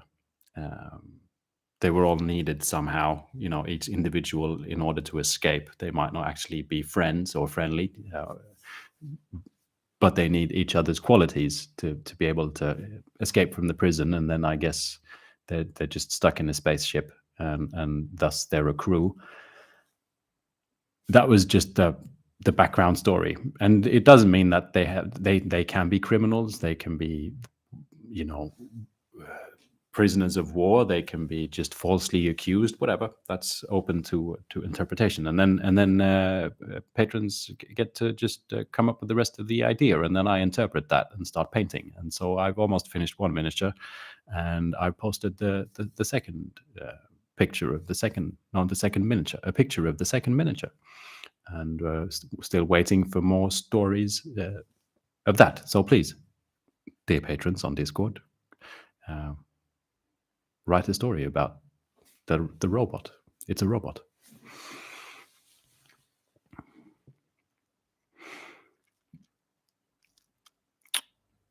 Good evening, Dan. I hope you're doing well. Dan from Dan Does. Uh, it says, good evening or afternoon. It's dark and confusing. Well, I'm stuck in a bunker, so it might as well be sunshine. I wouldn't have a clue. 52 stories down. Hope you're well, Dan.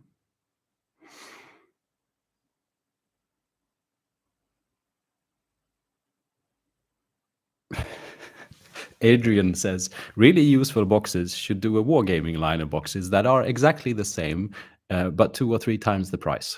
Yeah, it's like with the paint and the brushes and the plastic.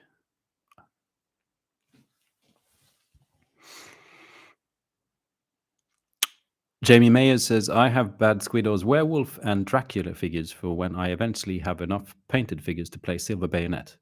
See, I so want to do the same thing, Jamie. Really like the sculpting and Hammer Horror vibes of the Dracula. Cool.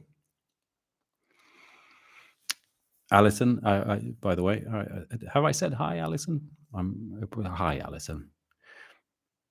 If you want a display place that will look nice, you're probably going to shell out some serious cash. Thrift and second-hand stores have great deals on old curio cabinets.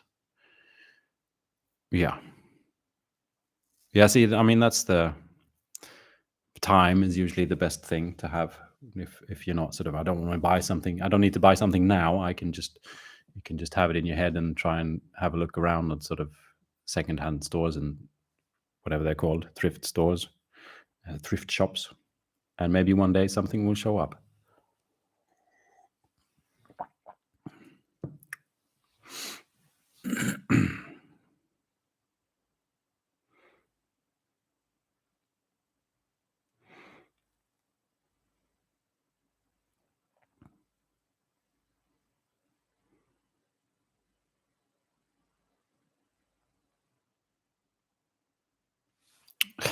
Dan Does says, I want to get better at miniature painting.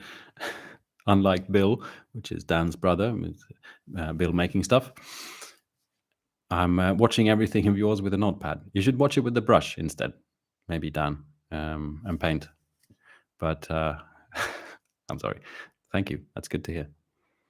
I'm sometimes a bit curious of. I actually got a comment today on a picture I posted on Instagram that made me think a little, because it was from the latest video, which has a Space Marine in it, and I paint the Space Marine with oil paints first, sort of using a sort of a bit of a larger sort of dry brush style brush, but it's not actually dry. It's kind of a bit moist with paint. But then I still use the sort of dry brush technique of very light-handed sort of, because then using brighter and brighter paints, and the paint just sticks on the raised areas, and that gives a bit of depth if that is a brighter paint and so on. And I was just fiddling around with that, and I probably painted the Space Marine, the first step, with these oil paints in about 15 minutes. It's very simple. Everything is just the one color, and there's not a single thought about details or anything like that. And everything becomes rather smooth because of the nature of the oil paints. And there is still this sort of little slight texture, which is these fine brush strokes on the brush, because it's one of those big dry brushes. And that just makes it look sort of a little bit scratched, like it was, an old porcelain toilet or something. And the comment on YouTube was like, I really appreciate your videos, because usually it's like you can learn things and take them home and practice. But this, the way this looks, it's just way out of my league. It's just seems too difficult. Whereas my intention of using that technique was to show that with just a little bit of patience and a light hand, it's a really actually simple way of getting a pretty nice looking Space Marine. And then the bits after that, because then I sort of do edge highlighting and some scratches and stuff like that. That is very detailed and could instead be done with like a dry brush or, whatever. Um, but it just made me think a little bit that maybe I should be more vocal sometimes in my, because I don't want to push the whole sort of this is super simple, this is easy, and blah blah blah. Because I know as well that I'm actually starting to become a relatively experienced painter, and so things that are easy to me are not easy to others just because they're new to the hobby or they just haven't painted for as long as I have. And painting being very much a craft is, you just need to do it a lot to get good at it. It's not, um, it's like carpentry. You're just gonna hit your thumb with the hammer a lot more times when you start out, and then when you've been doing it for a while, you can actually build houses. And miniature painting is a little bit the same. And so I know that, it's just sort of muscle memory and things like that that just needs to be practiced. And then sometimes some things you do with painting actually becomes easy just because you've done it a lot. But the whole point of using that oil paint thing and all of it was just to show that it's a sort of an easy way to do it. But I don't do the thumbnail and the title with like super easy, fast thing. And so maybe it kind of got lost.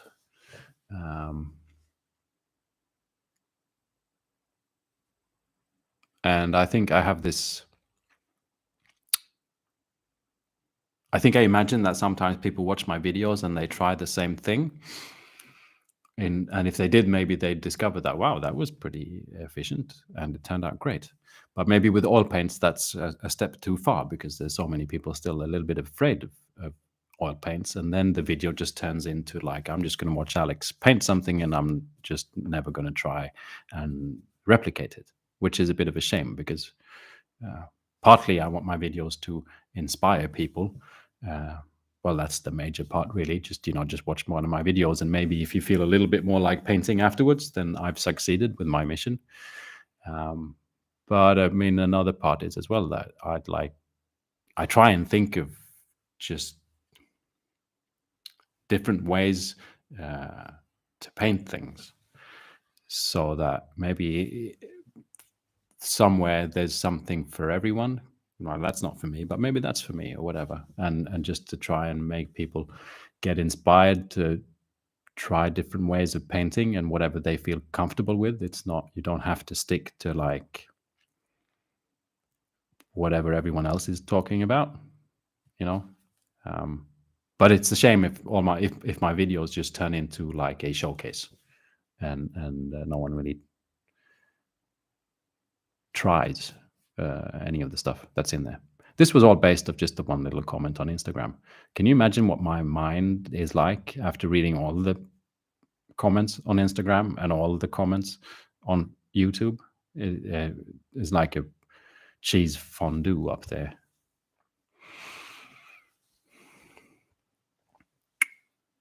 Good to see you, Mark.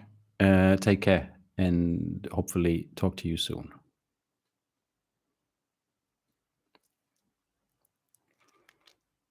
Hello, Girl Painting, my German viewer. I hope you're doing well as well. Well as well. It's good to see you.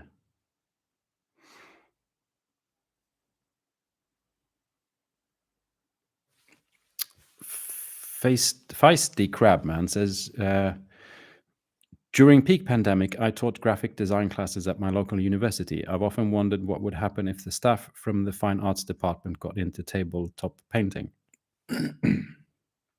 You should try and get them into tabletop painting. I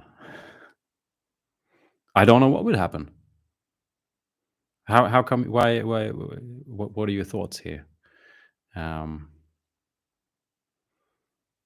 you thinking that because they like deal in fine arts, then that would be bring interesting things to miniature painting, or?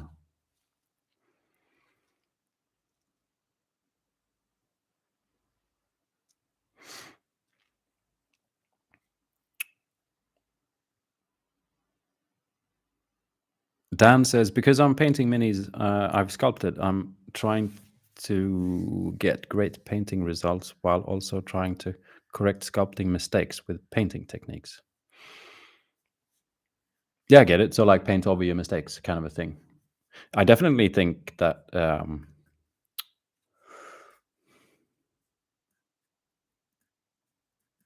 I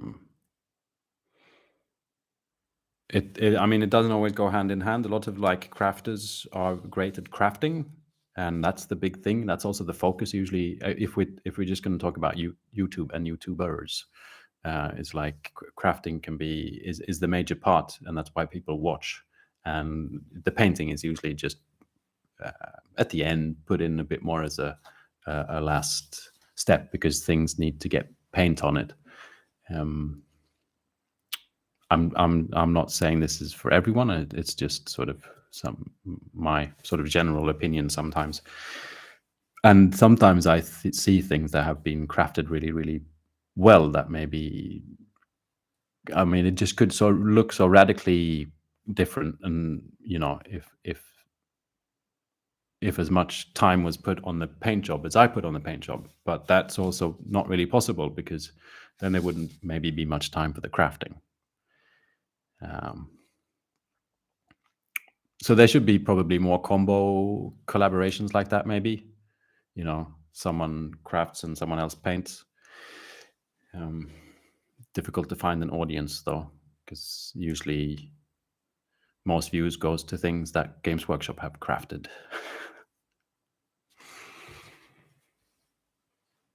Laura, I have to go. This was my first time catching you live. I've learned a lot and laughed a lot. Thank you, Alex, and everyone here for helping me and being so kind. All of you are amazing. Well, thank you for stopping by, Laura. And I agree. This is a great community, this mini painting community. And especially live chats like this can be great.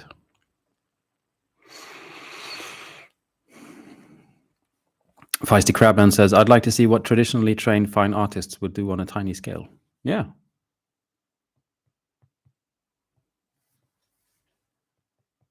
I reckon they'd have the same problems as we do. Everything's just really tiny and the paint dries on the brush before it reaches the miniature.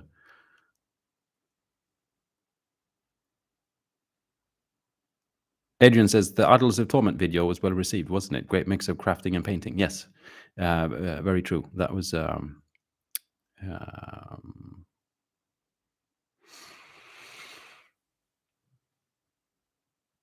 that was both crafting and painting in the same video.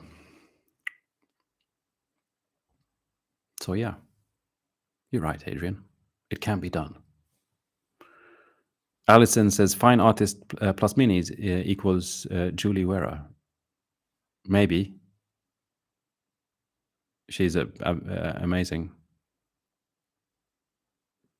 But I mean, she's very, very practiced as well at doing things that are really small. I mean, if you're an artist that usually paints big things, it'd be tricky. I have a very a good friend that I admire a lot, who he's an artist based in Australia, and he used to paint watch dials for a while for like exclusive watch brands, which was pretty cool to see.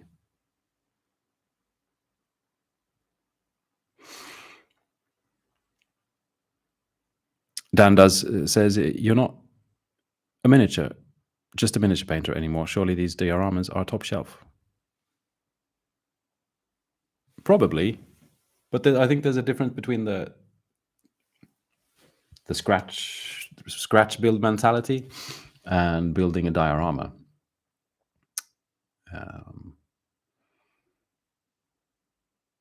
But yeah, I mean, sticks and stones, I guess. I think I just like the dioramas because of the storytelling. Stretch says, Alex, you liking wet blending has encouraged me to try it more with mixed results. But when I get it right, like it, probably. Something. Doesn't say anymore. Wet blending is, I love it. I need to sit down and like really wet blend a miniature. I've been wet blending a bit lately, but it's started to become more sort of a middle step. So essentially, I start with the zenithal prime that I wet blend on top of, but I'm never pleased enough with the deepness of the shadows or the brightness of the highlights. And so then I usually go in and do like, paint dark stuff in the shadows, and then start layering on some things here and there, and then start ending off with highlights and all of this. And so the wet blend is sort of like a sketch that I then improve, and that sketch is a translation of the zenithal prime, but in color. You know, I would like to. I would like to maybe keep practicing wet blending a bit more. So, and maybe I could get those shadows and highlights in there from the start. But yeah, I'm glad to hear that you've been trying it. Dan does stop putting up a wall between us, Alex. Yeah, that was not my intention. Not at all. Girl Painting says, you're trending more towards miniature painting for armies and gaming, or will you lean more towards display painting in competitions? I've never really made a difference between the two. Honestly, it's a big problem. That's why my armies take such a long time. But no, I don't think, and I'm not going to say never, but right now I'm not a person that would enter a competition. And I mainly paint miniatures for my own satisfaction. They end up on YouTube, and so that is obviously a way of displaying them. But I paint solely mainly for my own satisfaction, and hopefully using techniques that will teach or show other people different ways of painting, or just get inspired. I have one miniature on display at home, and that's the miniature that my son has painted. I play games with almost all my miniatures that I paint, apart from the dioramas. The dioramas are in a cupboard. But I can spend a very long time on a miniature that I'm just going to play with. And it has to do with more of my own, the pleasure of painting more than whatever people would say when they look at it. Anders Engström says, about the Age of Sigmar gaming, could I interest you in a small game at Alpha sometime? Certainly, Anders. I just need to get myself on my gaming feet. I'm for some reason not really mentally there yet, but yeah, sure thing.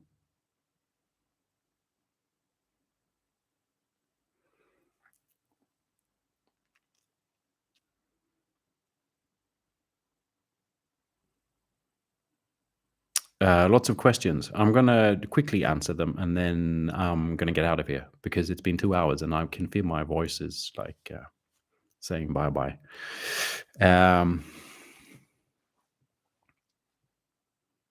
Rich says, how do you find your inspiration for dioramas? Usually just a single, like, a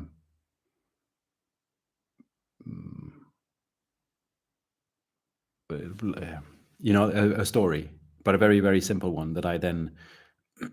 So like the last one, which was a video published Thursday, is based on Three Little Pigs. Little pig, let me come in. No, by the hairs of my chinny chin chin, then I'll huff and I'll puff and I'll blow your house in. For some reason, that is an idea that I thought, that'd be a fun diorama. And so then that's where it starts. Then it's like, okay, I need a pig. I need a space marine. What's happening? Okay, and the story evolves. And sometimes I come up with, you should watch that video because I talk, a bit about how I thought about things. I thought there should be maybe vats, and the pig was growing more pig brothers, and I printed out these vats and pigs' heads and all kinds of stuff, and I ended up not using them because it just got too complicated when I actually started to look at it. But it all just starts with like a story, but it's like just the one sentence, that you just say.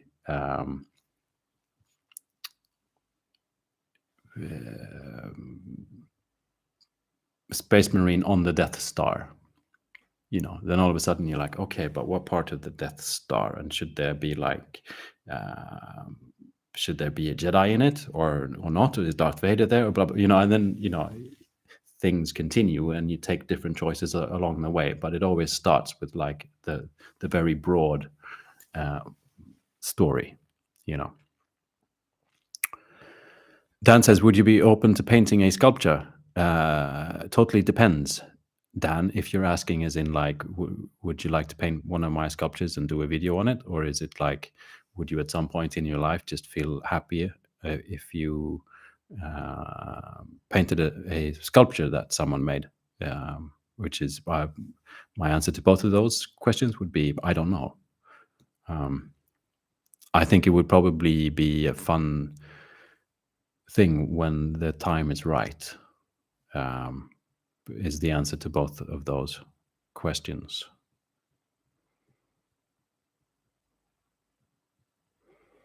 Clyde Dashing says, you live in Sweden and you don't have an IKEA Detolf to display your fine dioramas in the home. No, I'm afraid I don't. Okay.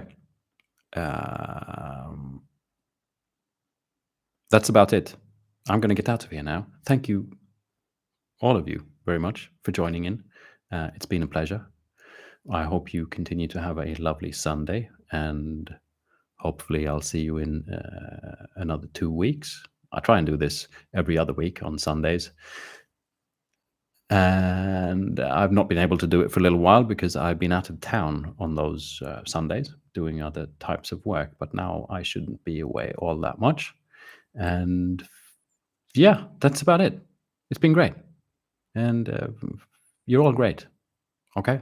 Now just go paint some miniatures or craft something or, organize your paint. Glue minis. Anything. See ya.